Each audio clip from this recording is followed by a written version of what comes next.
Hola, muy buenos días. Soy Andrés Cañizales. Le doy la más cordial bienvenida a esta conversación que vamos a tener para seguir abordando esa interacción entre los regímenes autoritarios y cómo hacen uso de la desinformación, en realidad cómo se promueve la desinformación, cómo la desinformación pasa a ser un elemento que está presente en distintos gobiernos y distintos modelos autoritarios de ejercer el poder.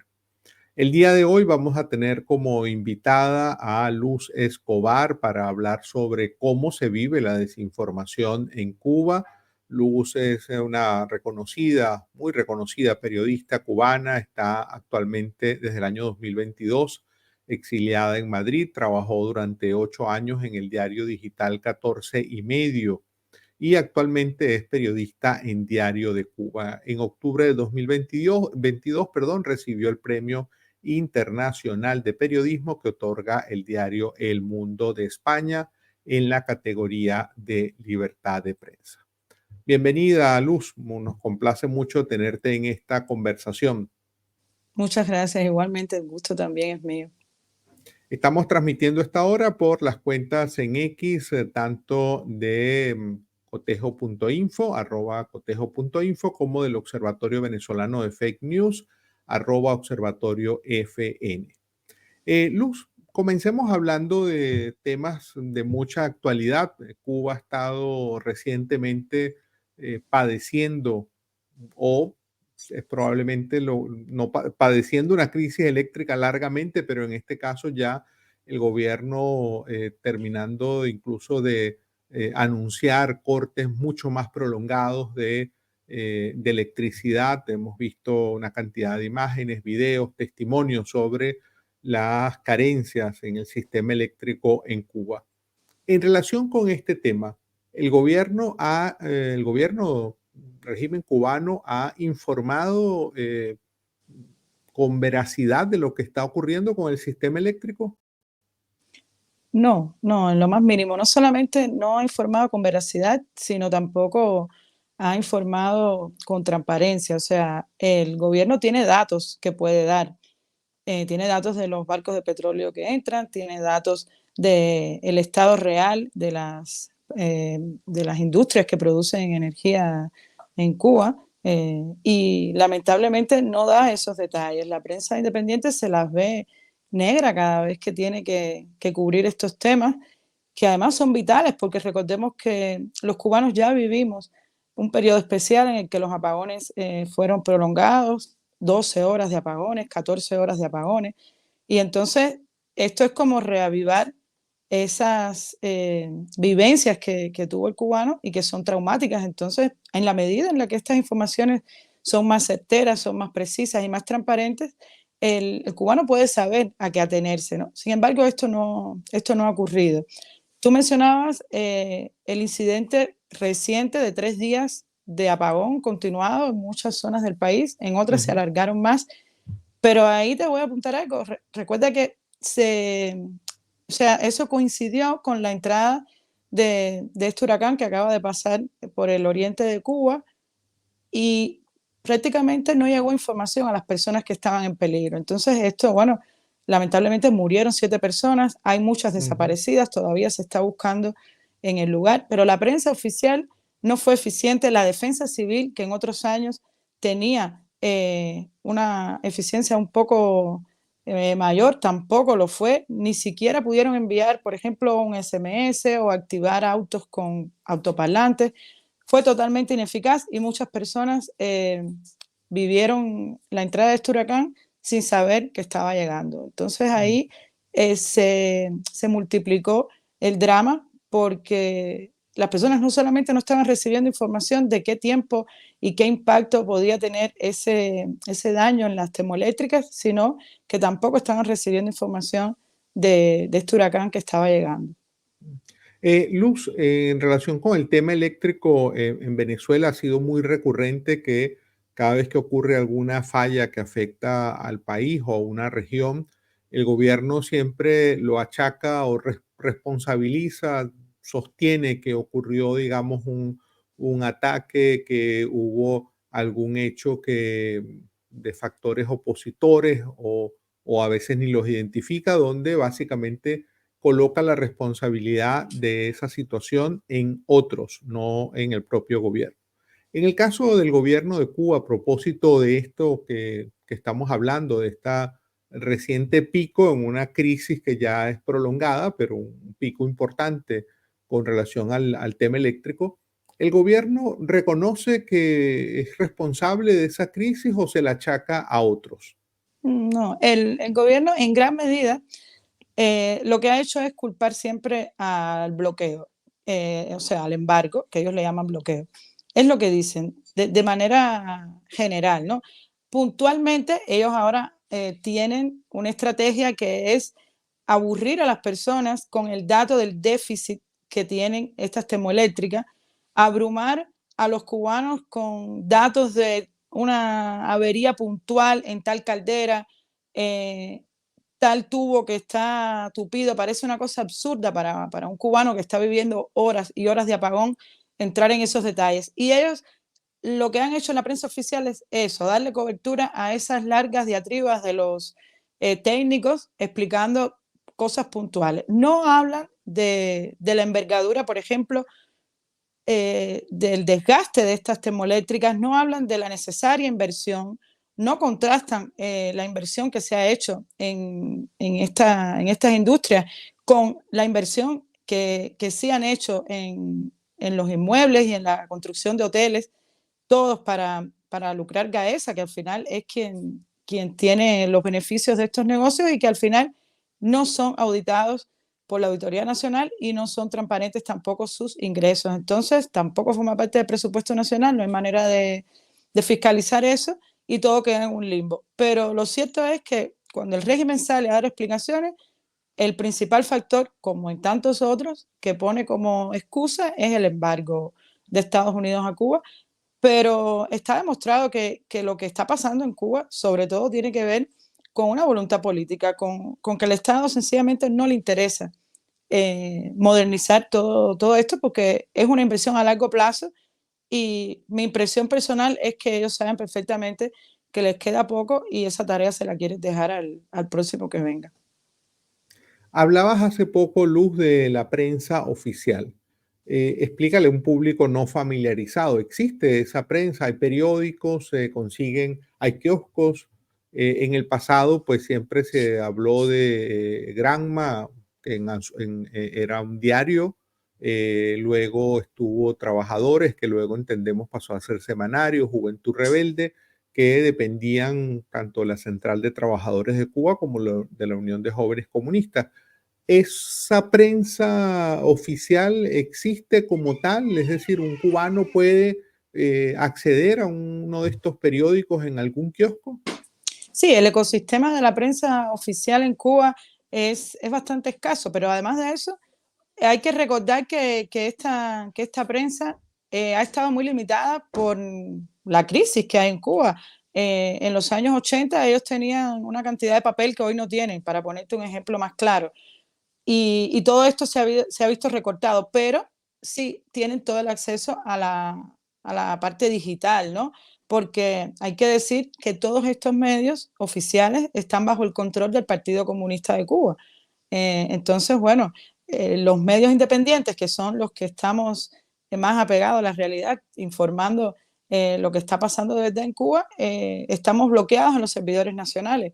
Entonces ahí hay un contraste, ¿no? El cubano que hoy quiere informarse, yo creo que poco va a un kiosco a buscar información. El trabajo de la prensa independiente ha logrado un poquito avanzar y yo creo que eso ha sido un punto, ¿no? De que ya el monopolio es real, es absoluto, pero no logran conquistar esa necesidad que tiene el cubano, ¿no? El cubano cuando quiere informarse va a las redes sociales, va a las páginas de los diarios independientes, que tiene que entrar con proxy o con VPN porque está bloqueado los servidores cubanos, en su inmensa mayoría estas web desde el primer día que nacieron están bloqueadas. Entonces, la prensa oficial se queda atrás en ese sentido, pero tiene la ventaja que tiene todo el acceso a los medios de difusión masiva, la televisión, la radio, la Ujú. prensa plana, o sea.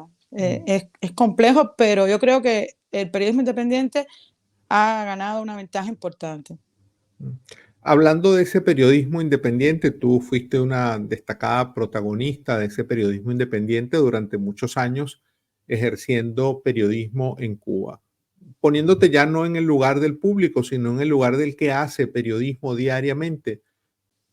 ¿Cómo era esa experiencia? ¿Cómo era ser periodista de un medio independiente en un régimen que no le gusta, no quiere que existan los medios ni el periodismo independiente? Bueno, lo primero es que desde el día en que decides eso, sabes que estás haciendo algo que te puede costar la represión, la cárcel, la vigilancia, el exilio, el asedio a tu familia. Eso es lo primero. Yo creo que a la altura del siglo XXI, pocas personas en Cuba llegan al periodismo independiente ignorando esto. Se ha denunciado ampliamente. Están las experiencias personales y las experiencias de los diarios de manera general, como han sido censurados y reprimidos en Cuba. Pero puntualmente, hablando del trabajo del periodista, lo más difícil es el control que tienen ellos del espacio público. O sea, cuando ellos quieren que tú te quedes en tu casa y no vayas a un lugar a cubrir algo, sencillamente te ponen un policía o un agente de la seguridad del Estado en la puerta de tu casa que te impide salir. A mí eso me pasó en muchísimas ocasiones. De 2014 a 2019 me pasó con una frecuencia que podía decirte que una vez cada 2 o 3 meses me pasaba, o en las fechas señaladas por el régimen, como el 1 de mayo, el día 10 de diciembre, que se celebran los derechos humanos y que ellos no quieren que nadie salga a la calle. Pero después de la protesta frente al Ministerio de Cultura del 2020, del 15N, del 11 de julio, eso se multiplicó por 10. O sea, ya yo tenía prácticamente todos los meses 2 y 3 veces vigilancia en mi casa, los cortes de internet eran mucho más seguidos, y prácticamente no podía ir al terreno. Entonces eso dificulta muchísimo el trabajo del periodista si se limita tu movimiento, ¿no? Al no poder ir a los lugares a cubrir las cosas que pasan. Y otra cosa es que te aíslan, o sea, el periodismo independiente está estigmatizado y criminalizado. Por tanto, cuando vas a pedir declaraciones a una fuente, esta fuente obviamente tiene miedo porque sabe que el hecho de que su nombre aparezca en un medio independiente puede significar que al otro día tenga en su puerta una visita de la seguridad del Estado pidiéndole cuentas. A mí en lo particular me pasó la primera vez que entrevisté a un emprendedor cubano, justo cuando empezaba el deshielo. Era un hombre que había abierto una panadería en La Timba, un barrio cubano marginal que está cerca de la Plaza de la Revolución. Al otro día que yo lo entrevisté, la seguridad del Estado fue a verlo.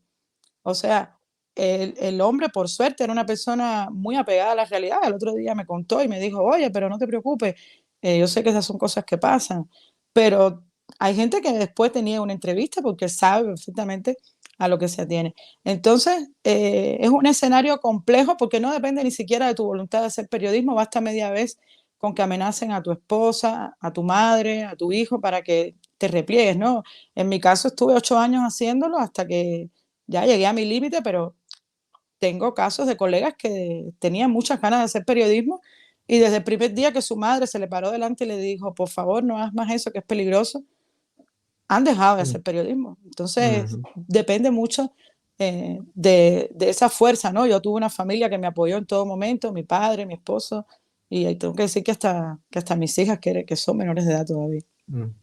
Y en el caso de esa dinámica diaria, un periodista independiente en Cuba puede acceder a una fuente oficial, un periodista cubano puede ir a una rueda de prensa que organice el gobierno. De manera Eh, general, no. De manera general tenemos negado todo el acceso a eso. Lo que pasa es que, ya te digo, la práctica te va dando trucos, te vas tratando de colarte. Por ejemplo, la primera vez que yo fui a una conferencia, que más nunca pude hacerlo, fue justamente en 2014, cuando nadie sabía quién era 14 y medio, quién era Luz Escobar. ujú, Yo me acredité en el Festival de Cine y fui a la conferencia de prensa y ahí hice mi pregunta de una película que había, Regreso a Itaca, que había sido censurada, a pesar de que estaba en el catálogo del festival, no había aparecido en el tabloide anunciado para la semana, y hice esa pregunta y por supuesto que fui rechazada, y después la seguridad del Estado también se ocupó de hacerme saber que eso no debía haberlo hecho. Pero nos ujú, niegan totalmente ese espacio público. Nosotros, por ejemplo, tenemos mañas que vamos adquiriendo, ¿no? Cuando, por ejemplo, se trata de de una persona que fallece en circunstancias oscuras, lo que hacemos es tratar de hablar con la funeraria, con el hospital, con Mm, familiares cercanos. Sin decir que eres periodista, tú llamas en calidad de ciudadano. Yo creo que también el ciudadano tiene ujú, derecho a la información pública ujú, y si eso lo logras hacer, pues puedes usarlo como periodista, como una fuente, o también en otros casos arriesgándote cuando puedes llegar al lugar y preguntar a las personas que están ahí. Pero pararte en un ministerio como ocurre aquí, pedir declaraciones a un funcionario a la salida después de una medida incómoda, una medida polémica, eso es totalmente absurdo en Cuba, eso no va a pasar. Y mm, lamentablemente, por ejemplo, hay mujeres ciudadanas que han ido a los ministerios a pedir explicaciones ante la falta de medicamentos de sus hijos o ante un problema puntual de vivienda, ujú, pero lo que sucede es que las reprimen. La respuesta del régimen en la mayoría de los casos es reprimir o eh, sencillamente tratar de que entren al espacio institucional y ahí tratar de, como decimos en Cuba, dorarle la píldora, ¿no? Decirle, mm. no, estamos haciendo, estamos haciendo. Envolverlas de alguna manera. Ujú. Y al final ves que a la semana que viene está de nuevo haciendo la denuncia porque realmente el problema no se ha resuelto. Mm. Hablando otra vez, mencionabas algo que nos parece importante también conocer de cómo, a pesar de todas estas restricciones, limitaciones, la sociedad, el pueblo cubano sigue buscando información independiente y se ha ido conectando con ese periodismo independiente que ha surgido en Cuba. ¿Cómo sucede esa conexión? Es decir, ¿cómo un cubano hoy se puede conectar a Internet? ¿Eso es relativamente libre? ¿Hay restricciones? Nos decía sobre el uso de las VPN, que también en Venezuela es un tema sobre el cual se conversa ampliamente, la Hmm. necesidad de usar estos túneles para evadir los bloqueos sobre Sí. portales informativos. Lo prim- Cómo sucede ese día a día de un cubano para buscar información distinta a la que le provee el régimen? y eso da para un documental. ¿Por qué? Porque Cuba es un caso muy particular. Recordemos que cuando todo el mundo tenía internet en diciembre de 2018, Cuba es que llega a tener internet en sus celulares por datos móviles a unos precios exorbitantes, ultra caros, con una velocidad lenta e inestable y con una gran censura. Eso es lo primero. Antes de 2018, bueno, existían hoteles, zonas Wi-Fi que no eran públicas, que eran de acceso de pago, también muy caros y bajo el peligro de una lluvia, una, un robo, una paloma que viene y te chiva el teclado de la computadora. Entonces, era bastante estresante estas conexiones en parques públicos. En 2018, para el periodismo independiente y para la ciudadanía en general, pero para el periodismo independiente fue vital ese acceso vía datos móviles. Eso fue evolucionando, las personas a raíz de eso empezaron a comprar celulares. Hoy por hoy son 6 millones los que están en esta modalidad, pero se siguen manteniendo las mismas causas. O sea, disculpa, las mismas limitaciones. Es caro, sigue siendo caro, es inestable, es lento y es censurado. O sea, sin contar con que el día que el régimen quiera quitar la Internet, lo hace porque tiene una sola empresa que es de monopolio estatal y sencillamente no hay Internet en Cuba. Ya, Mm. así lo hicieron el 11 de julio, así lo hicieron también en La Habana el 26 de noviembre cuando entraron a la sede del Movimiento San Isidro de forma violenta y así lo han hecho cada vez que les es oportuno para que el pueblo no se entere de cosas puntuales que está pasando. El 11 de julio, recordemos que la protesta empezó por San Antonio de los Baños. A través de una Ujú. directa por Facebook, eso se fue amplificando y ellos entendieron muy bien esa dinámica y no Mm. quieren que se repita. Entonces, ahora cada vez que ocurre una protesta en un pueblo, ellos cortan internet para que te ¿En, enteres al otro día. en ese pueblo o en toda la... Depende de la magnitud. Por ejemplo, Mm, cuando en marzo pasado, cuando fueron las protestas grandes, sí fue un corte masivo, pero si es una protesta puntual, lo que hacen es cortarle en ese lugar para que no salga el material hasta el otro ujú, día, ya cuando tienen controlada la situación. mm, Es complicado. El cubano ha sido siempre muy mañoso y han encontrado formas de conectarse. Y la mm, prensa independiente también ha encontrado formas de llegar a ese público haciendo boletines por correo electrónico, haciendo resúmenes de los contenidos que mm, publican en la web en PDF para también enviarlos a los cubanos. En Cuba también está el famoso paquete a través del cual se distribuye mucha información, pero que recordemos que también está bajo la vigilancia y el control de la seguridad del Estado. O sea que hay una gran gama de formas, pero es complejo y sigue mm, siendo muy difícil encontrar información en Cuba hoy. Imagínate que el uso de VPNs y proxy anónimos es difícil, o sea, entender cómo se usa mm, el proxy anónimo es complicado y mucha gente no sabe cómo hacerlo y ni siquiera entiende cómo funciona. Sencillamente mm, entran a la página y ven que no carga y te dicen, esta página no carga.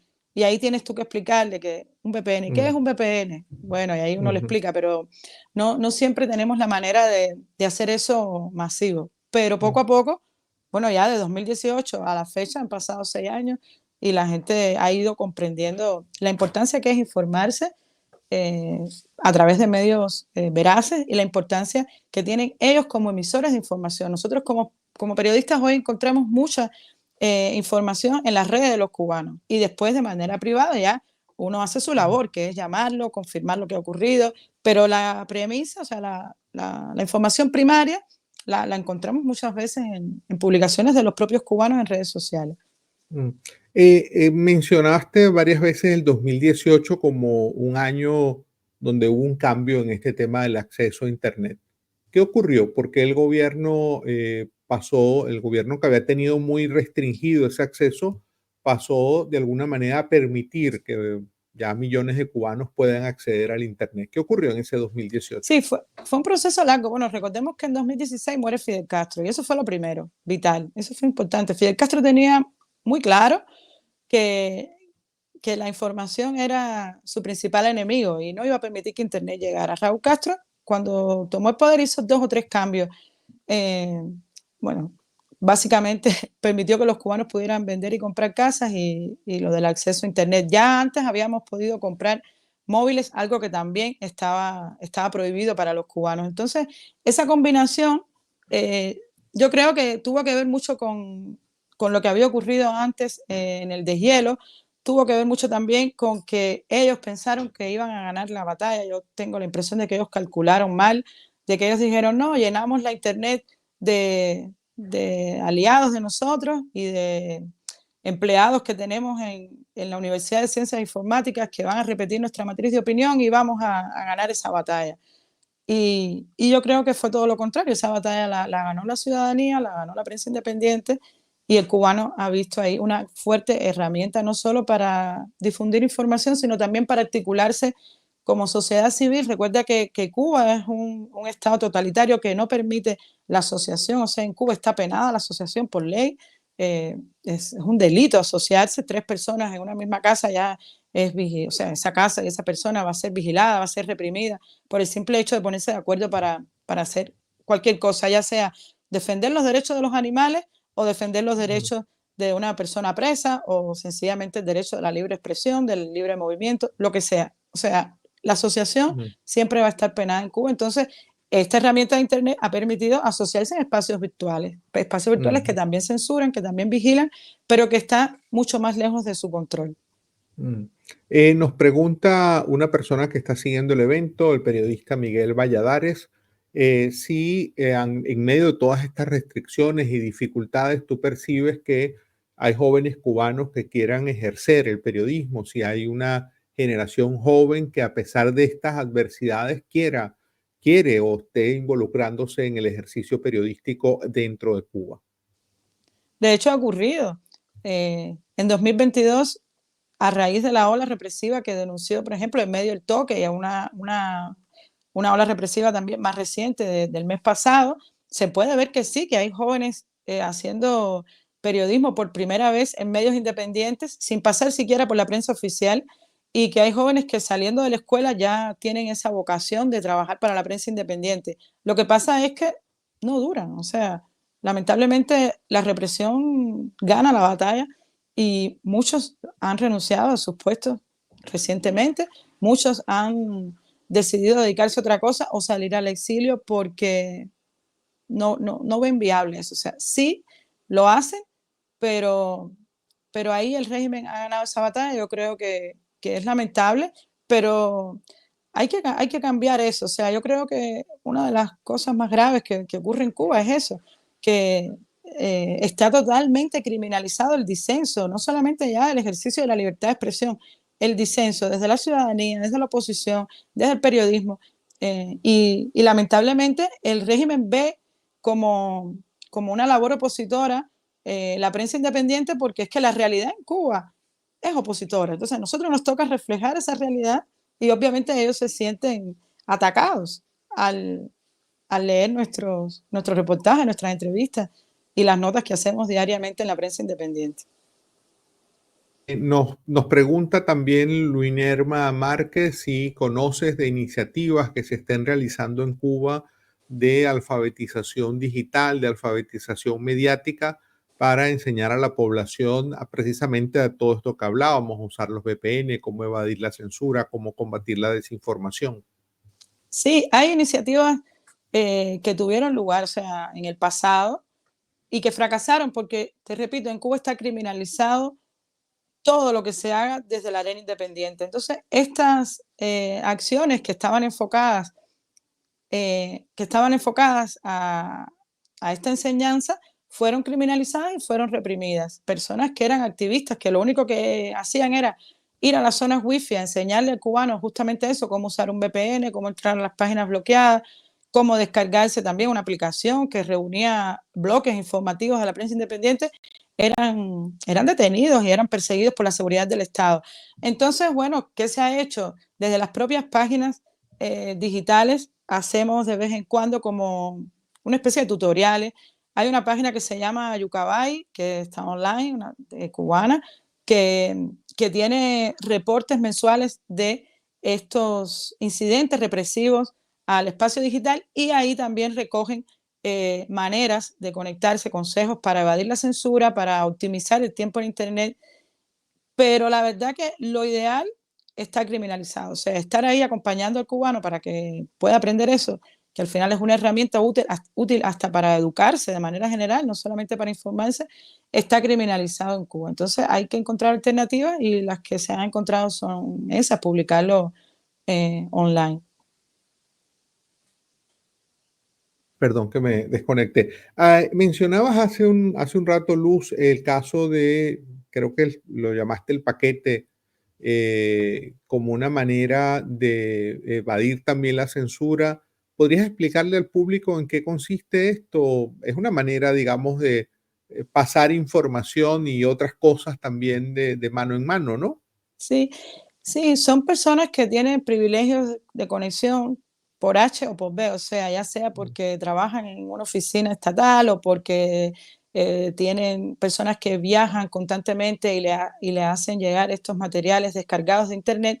Y estas personas lo que hacen es un paquete justamente que puede pesar gigas o un tera, depende, porque ya la información va creciendo, y a través de un disco duro o una memoria flash te haces tu propio paquetico, ¿no? Yo lo que quiero son novelas turcas, yo lo que quiero es periódicos digitales, yo lo que quiero es eh, películas, Ujú. videoclip, o copias el paquete completo, ¿no? Entonces esto es un negocio, esto lo hacen personas privadas que cobran un precio fijo por eso.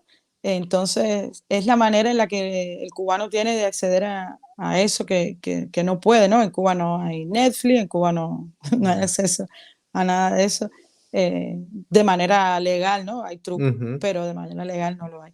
Y ha sido una herramienta, lo que pasa es que, te repito, es una herramienta que ha estado vigilada por la seguridad del Estado. O sea, cuando se han intentado colar materiales ahí un poco que ellos consideran conflictivos, sencillamente han vetado, ¿no? Y tienen todo el poder para decirle a esa persona, oye, mira, esto no lo Mm, puedes incluir en el paquete porque te cerramos mm, el negocio.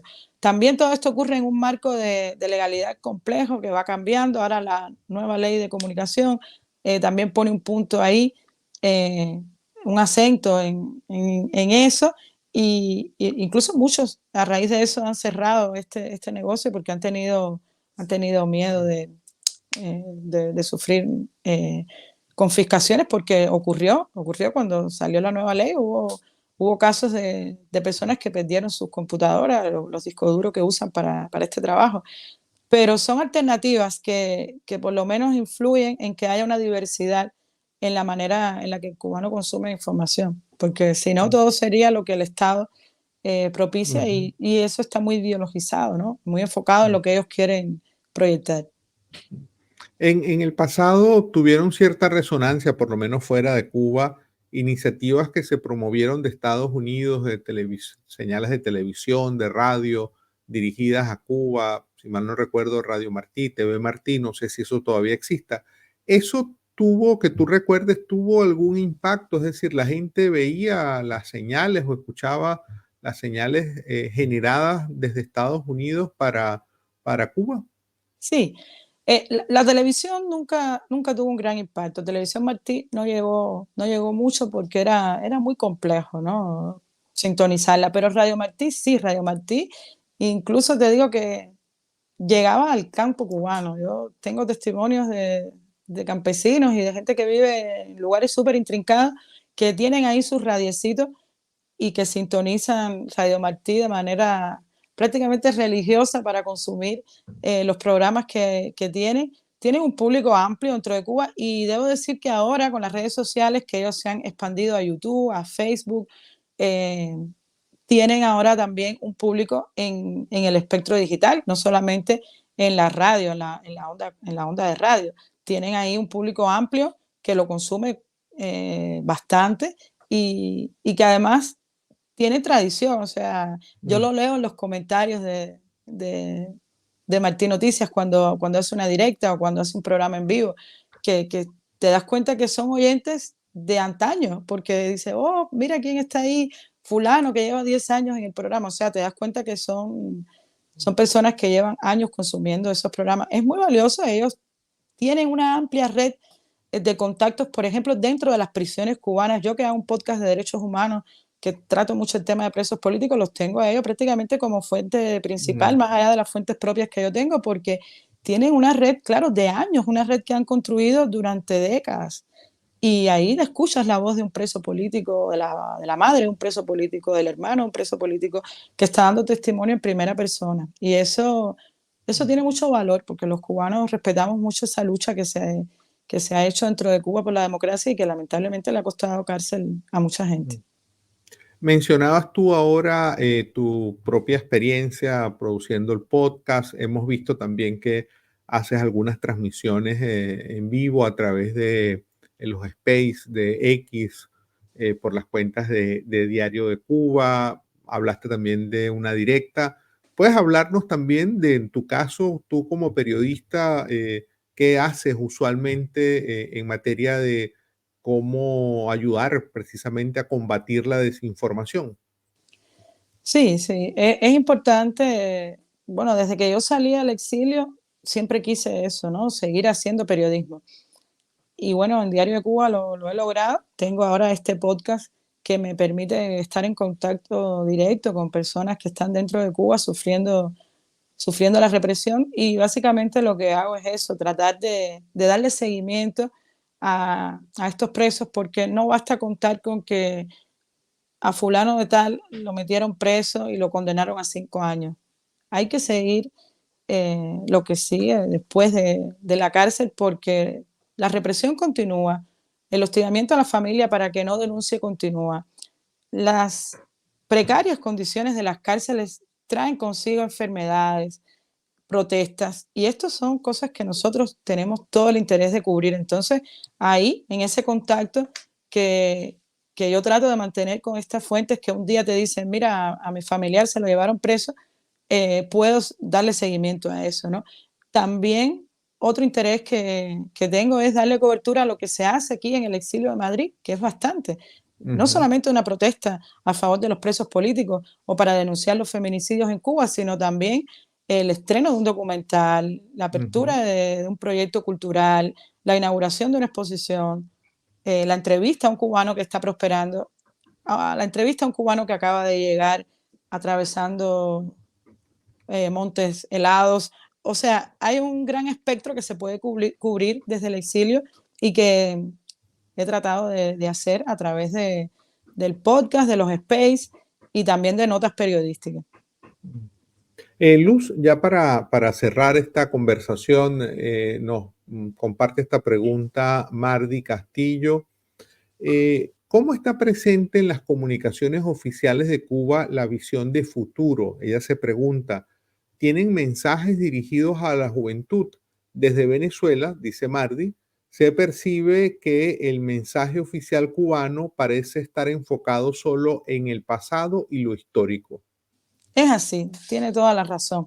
El mensaje del oficialismo está enfocado en épicas del pasado, ¿no? Está enfocado en las conquistas de la revolución, conquistas que se pueden Mm, poner en duda, pero que la realidad ya ha mm, apabullado de manera total. O sea, ya ni siquiera vale la pena cuestionar si esas conquistas fueron o no fueron ciertas. Lo cierto es que hoy en Cuba ninguna de esas supuestas conquistas del pasado que ujú, se quiere apuntar a la revolución existe en el presente y que, por supuesto, deja un gran lastre para el futuro. El régimen no habla de futuro, mm, sencillamente lo que ellos hacen es postergar absolutamente todo lo que es necesario para el 2028, para el 2030.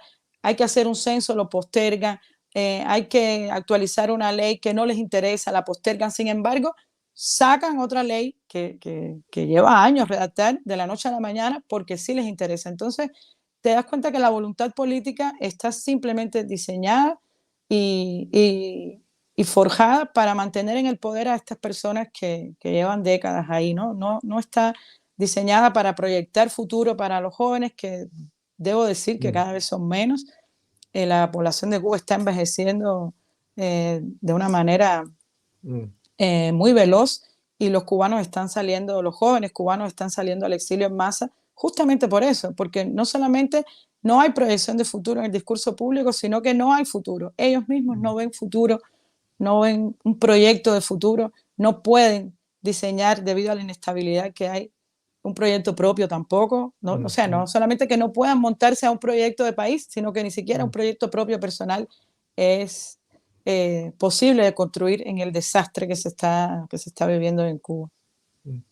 Bueno, Luz, te agradecemos mucho por tu tiempo, por todas estas reflexiones, por toda esta información tan de primera mano que nos has brindado sobre cómo se vive la información y la desinformación en un régimen autoritario, en este caso, en el caso cubano. Te agradecemos mucho por esta conversación.